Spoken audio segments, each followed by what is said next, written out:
My name is Nicola DeRobertis Theye, and I just want to say thank you to the Center and Sarah and Noreen and everyone for being here. I'm just reading the opening of my novel. I first heard of Signore Vietri while working in a small academic bookstore in Berkeley. I'd applied for the job at the suggestion of my boyfriend of 2 years, who ended up breaking up with me the day before I started at the place. This was right after I'd graduated from college, and before that, I'd been working at an upscale Italian deli on Claremont Avenue.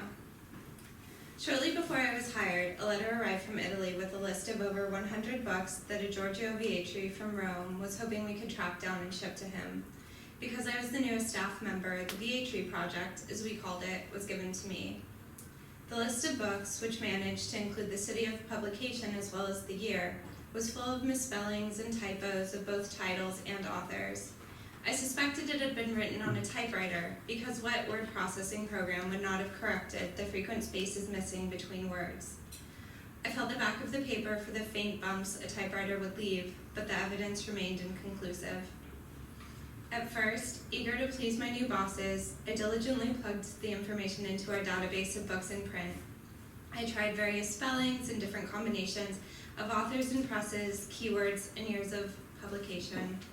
Soon, however, how soon the pace of the bookstore had influenced my own, I slowed down and began to pay more attention. Some of the early titles that stood out to me: Medicine, Rationality, and Experience, The Cultural Phenomenology of Charismatic Healing, Pain as Human Experience, Patients and Healers in the Context of Culture. It occurred to me that these were the books a dying intellectual might buy.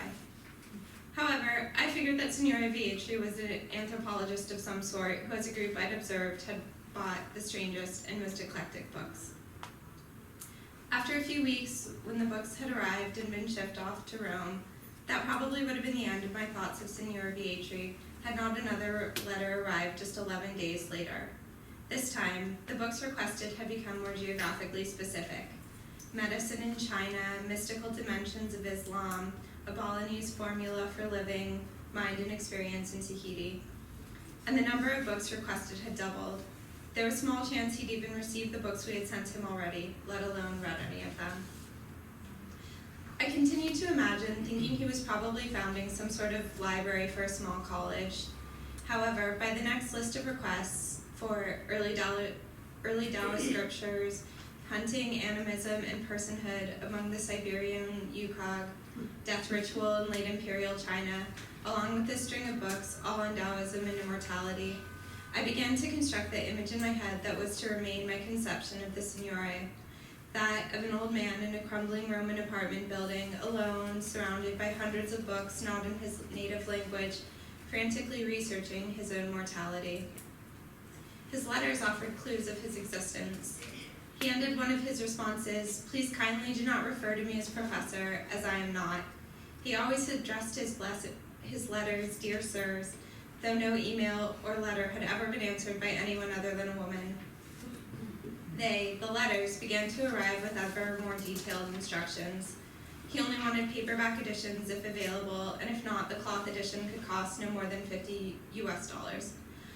He insisted on paying by bank transfer and agreed to pay all the fees imposed by both the Italian and the American banks on either end. Every order he sent came with an expiration date, usually 6 or 7 months off, as if, though reading of immortality, he was keenly aware of his own body's temporal limitations. The next books he ordered were on Chinese and Indian scriptures, studies of primitive religions and alchemy, then the Tibetan and Egyptian books of the dead and commentaries.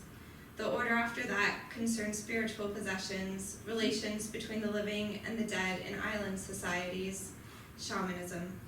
He then cycled back to healing, American Indian medicine, Mexican folk healing, unorthodox medicine in the West. His final order before I left the store consisted almost entirely of books on oracles and revelations, meditations, and self-actualizations. By this time, I had been at the store for 3 years. Because I was the only one working on Signore Vietri's orders and the only one communicating with him about the details, I increasingly felt like he could very well be a figment of my imagination. The record of his purchases seemed the only proof of his existence. While working, I often flip books open to random pages, and from this habit had acquired facts that became lodged in my memory. From Signora Vietri's books, which I had piled high on a shelf above our normal customer colds, I learned that there's a plant whose leaves, when chewed, can cure heart palpitations, and that this plant produces a tiny red flower in the shape of a heart.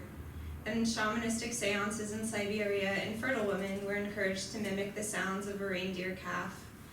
That the sage who wrote the Ramayana was told to chant the word for death, Mara, over and over, and after decades of saying Mara, Mara, Mara, Mara, realized he was intoning the name of God. Rama, Rama, Rama, Rama. Thank you.